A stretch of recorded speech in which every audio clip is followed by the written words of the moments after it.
Salut à tous et bienvenue sur ce nouveau tuto Excel d'un mec en basket, tuto qu'on va consacrer à Excel Visual Basic. Tu veux découvrir les fondamentaux des Visual Basic et tu ne connais pas l'enregistreur de macro? C'est comme ça qu'on commence pourtant, enfin moi c'est comme ça que j'ai commencé en tout cas.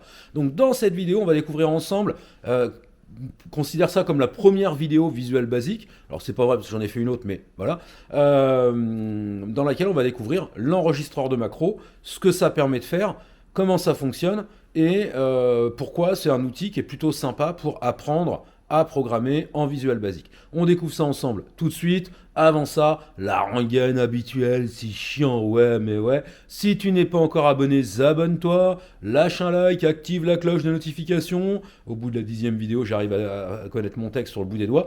Et puis lâche un commentaire. Allez, on découvre ensemble tout de suite comment utiliser l'enregistreur de macro. C'est parti! Enregistreur de macro. Qu'est-ce que c'est que ce truc complètement capillotracté? Il fut un temps, on pouvait enregistrer un film à la télé avec un magnétoscope. Ouais, ça, on remonte à pas mal de décennies déjà, hein. Idem avec les cassettes audio où on enregistrait la radio. Ce concept d'enregistrement, aujourd'hui, on le fait de moins en moins. Tout simplement parce qu'on a le streaming. Alors, je passe complètement du coq à l'âne, hein, mais effectivement, avec le streaming, on n'a plus besoin d'enregistrer des émissions puisqu'il suffit d'aller sur l'application de la chaîne en question et on peut retrouver l'émission en question en streaming.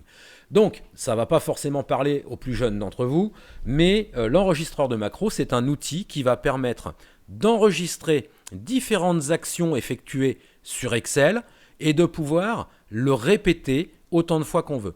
L'enregistreur de macro enregistre ces actions dans un langage de programmation qui est le code VBA, le code Visual Basic. Alors, si tu veux faire ta carrière dans le développement informatique, apprends plutôt le JavaScript, le Python, le C#, le HTML, le CSS, le PHP. Voilà, le VBA, tu ne trouveras pas aujourd'hui un poste de développeur VBA, ou très difficilement, parce que c'est un langage quand même qui est très ancien et qui n'est quasiment plus utilisé, hormis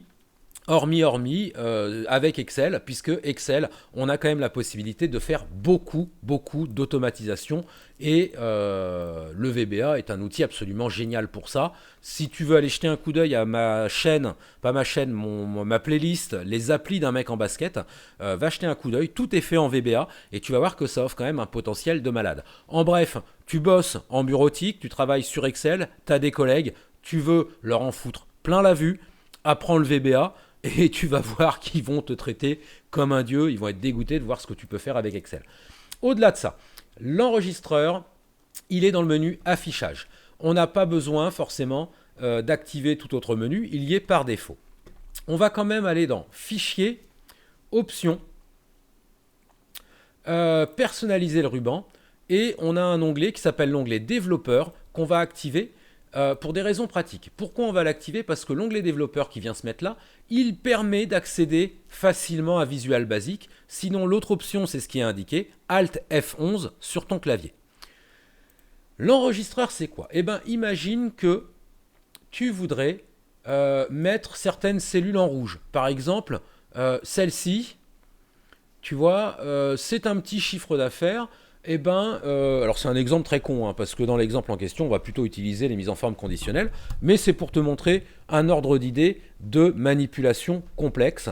Voilà, cette cellule-là, tu veux la mettre en rouge avec un fond jaune, augmenter la police d'écriture, la mettre en gras, la mettre en italique, la mettre en souligné, par exemple, et mettre une mise en forme comptabilité. Voilà. Le résultat est moche, oui, je te l'accorde, mais tu veux faire ça, et puis tu as un tableau, bah, tu veux faire ça pour X cellules. Tu veux pas t'enquiquiner, comment dirais-je, à le faire pour toutes les cellules. Donc, on va enregistrer une macro qui permet de faire ça. Pour ça, très simplement, on va aller sur Affichage, la flèche, enregistrer une macro, et on va l'appeler ma macro. OK, je clique sur OK. Et là, quoi que je fasse, ça va être enregistré. Regarde, je clique sur A1, on verra sur la macro que j'ai cliqué sur A1. Je vais me mettre ici et j'ai dit je veux que ce soit en rouge. Hop là, avec un fond jaune, j'augmente ma police, je le mets en gras, je le mets en italique, je ne vais pas mettre le souligné parce que c'est moche, et je le mets en comptabilité. Hop là. Et là, je vais aller sur affichage, macro, arrêter l'enregistrement. Alors ça donne quoi? Ben, si je vais sur mon onglet développeur ou que je fais Alt F11, je vais aller sur Visual Basic. Et là, rien. Ici, j'ai une notion de module. À gauche, je vais ouvrir le module et je vais aller voir module 1. Je vais double-cliquer. Et là, j'ai ma macro qui me permet, en fait, de faire ce que j'ai demandé à Excel. Donc là, je me mets sur n'importe quelle cellule. Mais avant ça, je vais modifier un petit peu ma macro. Ma macro, elle est dans Visual Basic, module 1. Elle est ici. Hein, on y a déjà été, on l'a vu. Hop là, ça je vais le virer, on s'en fout. Ici, il me met range M13.select. En gros, il ne va intervenir que dans la cellule M13. Moi, je veux qu'il intervienne dans toutes les cellules dans lesquelles je suis positionné. Donc, on va virer range M13 et on va rajouter à la place active cell, la cellule active. Je ferme, je me mets sur n'importe quelle cellule, affichage, exécuter, bam.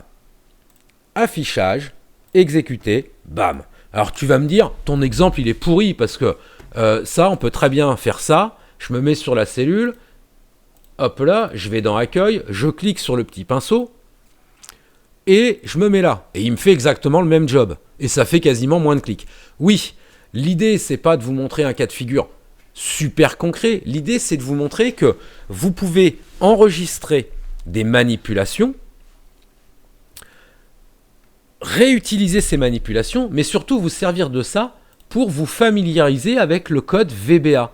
Là, il a fait quoi? ActiveCell.select.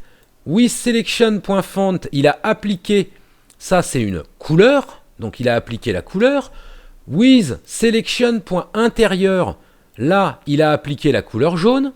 Là il a changé la taille du texte. Là il a mis le texte en gras. Là il a mis le texte en italique. Là il a fait une mise en forme numérique. Et vous voyez, ça vous permet de vous familiariser avec la syntaxe de Visual Basic, la syntaxe des macros, et d'apprendre au fur et à mesure à faire ça. Parce que demain, vous ferez peut-être des boutons. Vous voyez, là j'ai une macro, ok, insertion, forme. Je vais prendre un petit rectangle ici, je ne vais pas me prendre la tête. Voilà, et là je vais faire un clic droit, affecter une macro. Ma macro. Ok? Eh ben, regarde, je me mets là, je clique sur mon bouton, je me mets là, je clique sur mon bouton, et tu vois, un seul clic. En passant par affichage, macro, afficher les macros, je sélectionne, j'exécute, 4 ou 5 clics. En prenant ma cellule, accueil, le pinceau, la cellule suivante, 3-4 clics.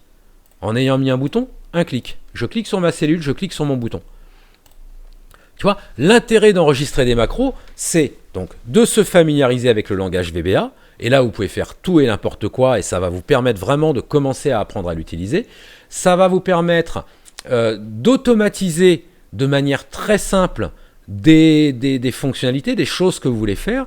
Et en rajoutant des petits boutons, eh ben, ça va vous permettre de le faire beaucoup plus rapidement. Voilà. Et là, hop là, tac, tac, tac. Voilà. Donc c'est un exemple, c'est pour vous familiariser avec le VBA, commencer à apprendre, à découvrir ce qu'on peut faire avec. C'est pas Byzance, mais ça peut être pratique pour certaines choses. Voilà, je m'arrête là. Le VBA, on y va cool, on y va doucement. Apprendre un langage de programmation, c'est l'équivalent d'apprendre une nouvelle langue. Voilà, j'espère que cette vidéo vous aura plu. On se retrouve très prochainement pour un nouveau tuto. Sur ce, ciao, bye. Et portez-vous bien.